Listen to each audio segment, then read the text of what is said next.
एक समय की बात है, एक छोटे से गांव में रामलाल नाम का एक गरीब किसान रहता था।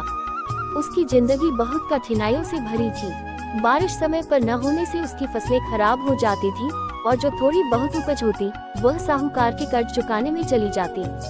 एक दिन जब उसके पास खाने तक के पैसे नहीं बचे तो उसने ठान लिया कि वह जंगल से कुछ लकड़ियां काट कर बेचेगा ताकि घर चला सके। लेकिन गांव के लोग उसे ऐसा करने से मना करने लगे। डरावन जंगल में मत जाना, वहाँ भूतों का साया है।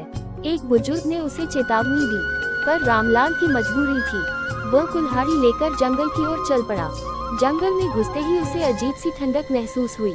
हर ओर अंधेरा और सन्नाटा था, बस हवा के साथ सरसराते पेड़ ही सुनाई दे रहे थे। उसने हिम्मत जुटाई और लकड़ियां काटनी शुरू की। तभी अचानक उसे महसूस हुआ कि कोई उसके पास खड़ा है। उसने पीछे मुड़कर देखा तो सफेद कपड़ों में एक लंबी काया नजर आई। डर के मारे उसके हाथ से कुल्हाड़ी छूट गई। वह कांपते हुए बोल पड़ा, कौन हो तुम? उस परछाई से एक भारी आवाज आई, ये जंगल हमारा है, यहाँ से चले जाओ। रामलाल को समझ नहीं आया कि यह सच में कोई आत्मा थी या उसका भ्रम।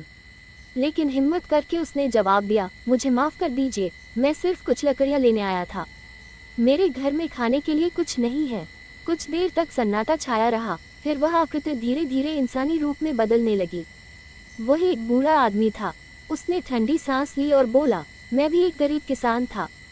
कई साल पहले इसी जंगल में लकड़ियां काटने आया था, लेकिन साहूकार ने मेरे साथ धोखा किया और मैं अपना कर्ज चुका न सका। मजबूरी में मैंने इसी जंगल में जान दे दी। अब मेरी आत्मा यही भटकती रहती है।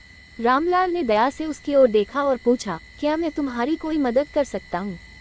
भूत ने सिर झुका लिया और कहा, अगर कोई मेरे परिवार को ढूंढकर उन्हें मेरी बची हुई जमीन वापस दिला दे तो मेरी आत्मा को शांति मिलेगी। रामलाल ने वादा किया कि वह ऐसा ही करेगा। वह गांव लौटा और गांव के बुजुर्गों से पूछताछ की। बड़ी मुश्किल से उसे उस किसान के परिवार का पता चला। वह उन्हें लेकर जंगल गया और वहां उस आत्मा को सब कुछ बताया। ये सुनकर आत्मा मुस्कुराए और धीरे धीरे गायब हो